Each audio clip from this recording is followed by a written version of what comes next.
In december krijgt de Curaçaose gevangenis een lang verwacht antidroneapparaat. Dat werd gisteren door de directeur van het ministerie van Justitie, Jimena van der Gen, bekendgemaakt. Zoals bekend ondervindt de gevangenis al lange tijd last van mensen die met drones illegale spullen in de gevangenis proberen te brengen. De komst van het nieuwe apparaat is tot nu toe met veel geheimzinnigheid omgeven. Ook Van der Gen wilde gisteren niet zeggen welk land het apparaat levert. Volgens advocaat Lisanne Asjes doet de overheid niets concreets voor de gevangenisbewaarders. Er wordt alleen maar gepraat, maar geen actie ondernomen. Dat zei de advocaat gisteren tijdens de behandeling van een zaak die de overheid heeft aangespannen tegen gevangenisbewaarders. Volgens de overheid moeten de bewakers zo snel mogelijk aan de slag.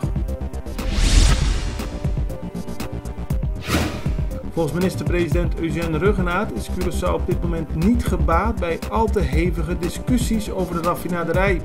Hij riep op tot eenheid op het gebied van de raffinaderij. Volgens hem is iedereen erbij gebaat dat de raffinaderij open blijft en dat daarbij zoveel mogelijk banen behouden blijven. Dat is ook de missie van de regering, aldus Ruggenaat gisteren in het parlement. De kustwacht heeft gisteren bekendgemaakt dat afgelopen woensdagavond 44 Venezolanen zijn aangehouden op een boot. Het gaat om 29 mannen en 15 vrouwen. Ze werden door de kustwacht opgemerkt en later aangehouden toen ze met hun boot vanaf het zuiden richting Curaçao voeren. De 44 personen zijn aan de politie overgedragen.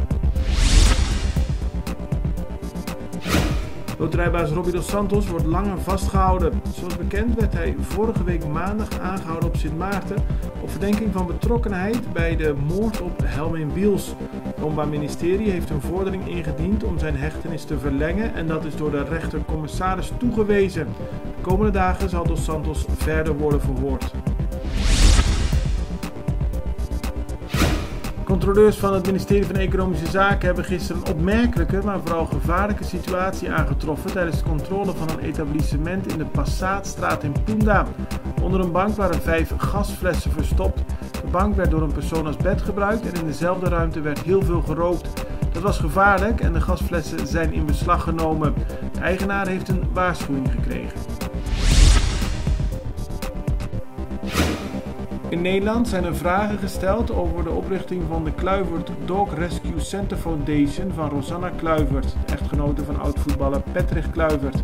Volgens het televisieprogramma Opgelicht is het vreemd dat er heel veel donatiegeld was opgehaald, maar dat het heel lang duurde voordat het centrum daadwerkelijk opgericht werd.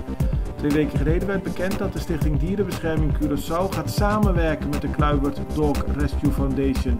Volgens Rosanna Kluivert is er niks verkeerds gebeurd bij de oprichting van het centrum.